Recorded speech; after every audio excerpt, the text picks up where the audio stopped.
Oke guys, welcome back to Crypto Indonesia bersama gue Toshi, di mana kita akan membahas segala sesuatu yang berhubungan dengan cryptocurrencies dan blockchain.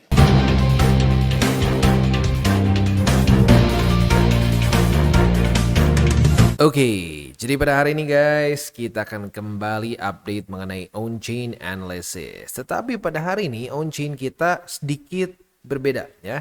Biasanya on-chain kita itu menganalisa data on-chain dari Bitcoin ya. Pada hari ini kita akan menganalisa data dari Ethereum. Ya, kenapa seperti itu? Karena seperti yang kita tahu, kemarin ini tepatnya tanggal 19 Mei Ethereum ngepump gila-gilaan. Udah ngepump basically 20%-an dalam sehari. Udah gitu next day-nya about 3%. Ya seingat gua sekitar segituan. Nah jadi pada hari ini kita akan lihat apa yang dilakukan oleh para bandar ya dan retailers. Kalau miner udah nggak ada ya karena Ethereum udah jadi proof of stake. Jadi udah nggak ada lagi miner ya. Dan tentunya para trader futures. Apakah mulai terbentuk resiko over leverage ya. Nah tapi sebelum kita mulai seperti biasa gue akan disclaimer dulu bahwa semua konten dari TCI bukanlah financial advice. Ini semua bentuknya adalah edukasi ya. Oke, langsung aja kita masuk dulu ke perkenalan apa itu on-chain. On-chain itu adalah suatu analisa yang khas dan spesifik untuk dunia cryptocurrency. Karena ya ini menganalisa data dari blockchain, maka namanya on-chain analysis ya. Nah pertanyaannya on-chain ini kenapa menarik untuk dianalisa? Karena data dari blockchain itu immutable, tidak bisa diganggu gugat. Ya sudah terjadi, nggak bisa diganti-ganti lagi. Begitu. Salah satunya cara bahkan nggak bisa ganti sih. Kalau yang udah tercatat udah nggak bisa. Kayak Ethereum contohnya ya. Contoh klasiknya Ethereum itu blockchain yang technically speaking tuh udah hard fork ya. Jadi Ethereum yang kita tahu yang warna biru ini atau abu ya, biru atau abu itu bukanlah the original blockchain yang dipakai oleh Vitalik Buterin gitu ya, atau lebih tepatnya yang dipakai oleh semua tim dev dari Ethereum ya. Yang dipakai itu awalnya adalah Ethereum Classic. Tetapi seperti yang kita tahu kena 51% attack ya dan akhirnya dia membuat hard fork kayak sini. Yang mau stay di Classic tetap di Classic di mana 51% attack-nya tetap terjadi gitu ya. Tetapi data yang sudah tercatat di awal blockchain itu walaupun sudah hard fork itu tetap nggak bisa diganggu gugat, nggak bisa ada namanya koreksi. Nah maka dari itu dengan sifatnya yang immutable kita bisa melihat pergerakan bandar, lalu retailers. Kalau untuk Ethereum enggak ya berarti dia bukan ada miners, berarti cuma dua itu aja antara retailers dan bandar ya. Nah pada hari ini seperti biasa kita akan buka dulu dengan Ethereum ya biasanya Bitcoin ya di sini Ethereum Exchange Net Flow. Sama persis kayak Bitcoin Net Flow perbedaannya ya ini asetnya adalah Ethereum. Dan kalau kita lihat secara exchange juga kurang lebih sama ya. Exchanger yang ada juga di Bitcoin gitu ya. Nah, kalau kita lihat di sini tentunya cara penggunanya udah hafal harusnya ya, tapi nggak apa gue kasih tahu lagi karena lagi-lagi on-chain ini bukan suatu segmen yang daily. Jadi di sini akan ada dua bar ya, ada bar merah dan bar hijau ya.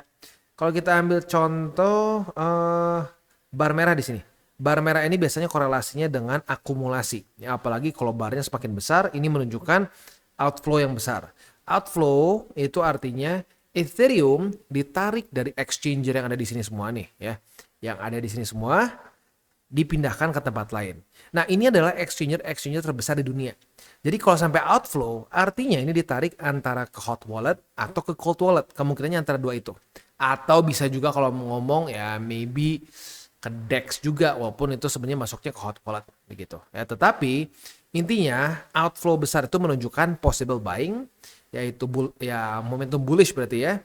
Sementara hijau seperti di sini ini adalah apa? Momentum possible selling. Makanya korelasinya biasanya harga bisa drop ya. Tetapi ini sekali lagi on-chain analysis itu bukan pengganti TA maupun pengganti fundamental. Ini adalah suplemen tambahan lagi untuk membuat analisa kita lebih akurat lagi ya. Dan justru dengan on-chain ini kita malah kadang-kadang melihat bandar nggak selalu benar. Bandar kadang-kadang salah dan ya apa kesannya dia TP di tempat yang salah maupun akumulasi kadang-kadang di tempat yang salah begitu ya. Nah kita akan lihat datanya. Yang paling baru nih, apa yang terjadi setelah dia ngepump? Waktu yang ngepump di tanggal 20 dan 21 Mei banyak terjadi inflow. Artinya banyak yang TP nih sebenarnya di sini ya. Banyak melakukan TP secara spot. Para bandar dan retailers cenderung melakukan TP.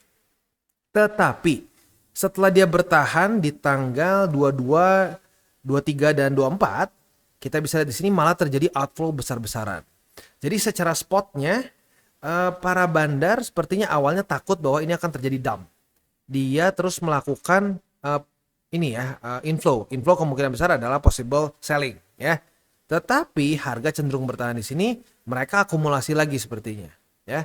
Nah, jadi ini mungkin salah satu pertanda jangan-jangan Ethereum bisa kuat nih karena secara data on chain-nya terjadi outflow begitu ya. Tapi lagi-lagi kita nggak bisa cuma sekedar tutup mata lihat data on chain aja, kita harus lihat semuanya ya, TA, fundamental dan lain-lain. Tetapi data on chain-nya menunjukkan bahwa terjadi akumulasi di angka 3.700-an ya, di mana dari tanggal 22 sampai 24 Ethereum sedang konsolidasi begitu ya. Nah, ini tentunya adalah suatu indikasi bullish begitu ya. Nah, selanjutnya kita akan masuk ke bagian leverage. Karena lagi-lagi ini artinya secara kesimpulannya spot terjadi secara spot ya, terjadi akumulasi dari tanggal 22 sampai tanggal 24. Terutama di tanggal 24 cukup besar, outflow-nya sebesar minus 100.000, sorry, ini berapa? 108.000 ya, 108.000 ya. Which is quite big. Kalau lu kalau mau tahu berapa USD-nya tinggal kaliin 3.700-an ya. Nah, itu secara spot.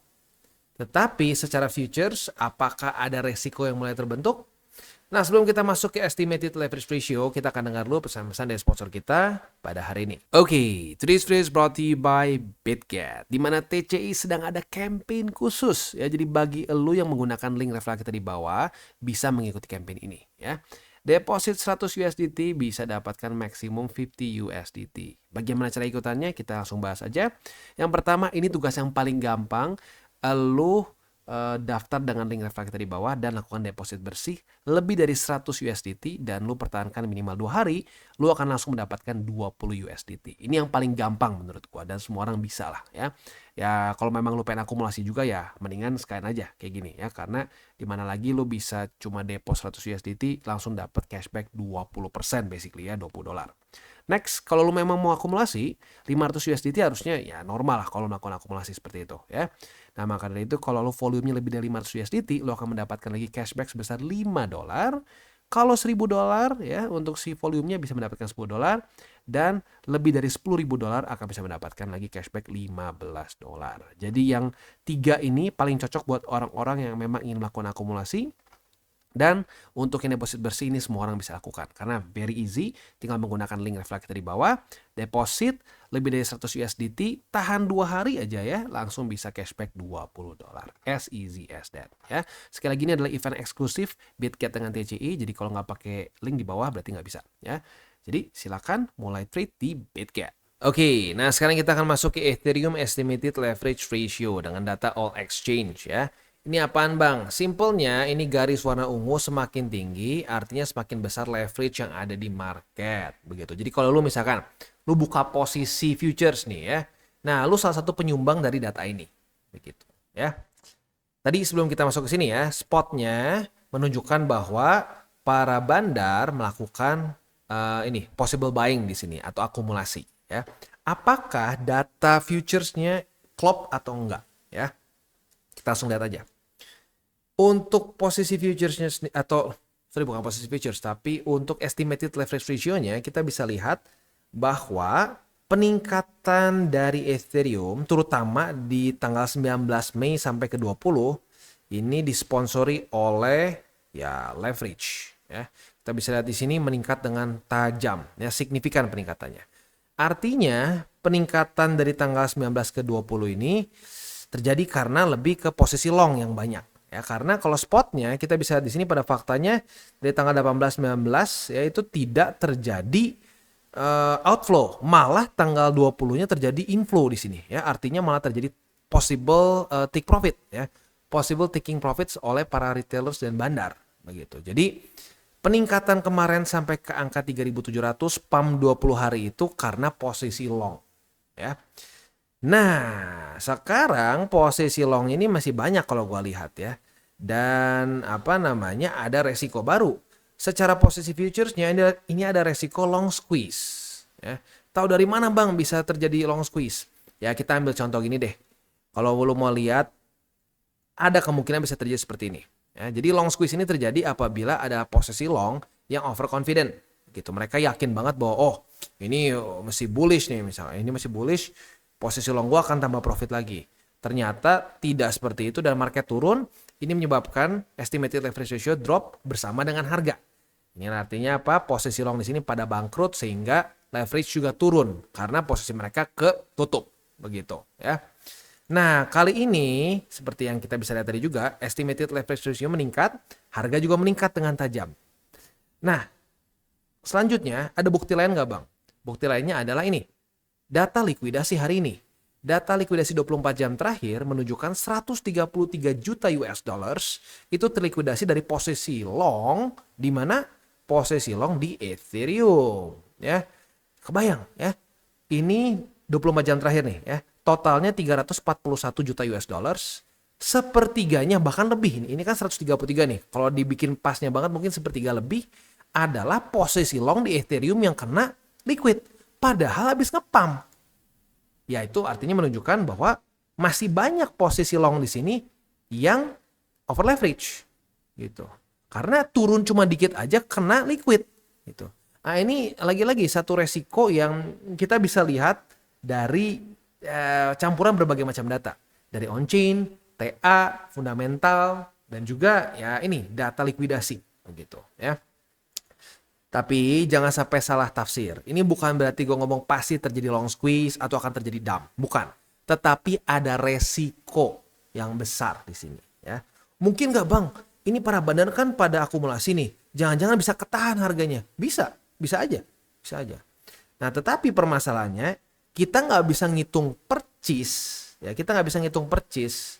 Apakah para trader futures yang megang posisi long di sini tuh masih cukup nggak gitu, masih cukup tebel nggak marginnya?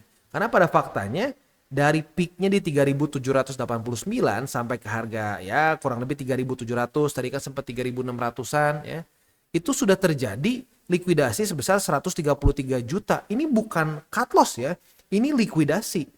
Artinya mereka margin call. Posisi longnya itu ditutup paksa karena bangkrut. Gitu. Ini belum turun besar loh. Gitu. Kebayang kalau tiba-tiba ada swing sedikit. Apakah ini bisa benar-benar melumat semua posisi long? Ya makanya gue bilang kita harus siap dengan resiko itu. Ya, jadi buat lo nih yang misalkan punya posisi long di Ethereum gitu ya, atau all in mungkin di Ethereum, mungkin bisa adjustnya gimana ya tergantung lu masing-masing deh. Lu mau tutup posisi boleh, lu mau misalkan pasang cut loss di titik tertentu boleh, tapi yang penting harus siap dengan resiko itu ya. Oke, jadi kurang lebih seperti itu ya, dua data dari Ethereum. Tentunya karena hari ini kita lebih fokusnya ke Ethereum, kita nggak bahas seperti MVRV dan lain-lain ya. Jadi gue akan simpulkan. Ini datanya bisa dibilang tidak klop. Ya, data futuresnya menunjukkan ada resiko long squeeze yang ditambah lagi dengan bukti bahwa dalam 24 jam terakhir belum terlalu turun aja, Ethereum sudah banyak yang terlikuidasi posisi longnya. Gitu ya. Nah, sementara data spotnya menunjukkan para bandar banyak melakukan possible buying. Begitu. Jadi ya kalau misalkan lu berharap ini naik ke atas, ya lu berharap para bandar ini cukup belinya. Ya cukup banyak outflow-nya sehingga Ethereum-nya nggak lanjut turun. Karena kalau Ethereum lanjut turun aja, misalkan drop sampai ke 30 berapa, ke 3000 misalkan berapa? 3.400, 3.300. Kemungkinan besar likuidasi di Ethereum akan semakin besar posisi long-nya. Jadi ya we'll see. Tapi intinya kita sudah menemukan satu data baru bahwa secara on-chain plus data likuidasi menunjukkan ada resiko long squeeze. Begitu ya. Oke, jadi kurang lebih seperti itu untuk on-chain analysis kita pada hari ini. Seperti biasa gue ingatkan 3 golden rules. Jangan pakai uang panas, jangan over leverage, dan berpikirlah jangka panjang untuk kripto. Dan buat kalian yang belum nonton DCWT atau Daily Charting with Toshi, bisa klik di sini. di mana kita akan daily chart your favorite cryptocurrencies. Dan buat lo yang belum mengerti juga mungkin mengenai chart, candles, dan hal-hal lain, bisa juga klik di sini ada tutorials with Toshi. Dan buat lo yang pengen mendukung TCI, salah satunya bisa menggunakan link reflektor di bawah. Dan jangan lupa juga untuk join Telegram group, di mana kita bisa ngobrol-ngobrol santai mengenai dunia cryptocurrency secara dua arah. So jangan lupa untuk like, subscribe, click the bell icon, and see you on the next video.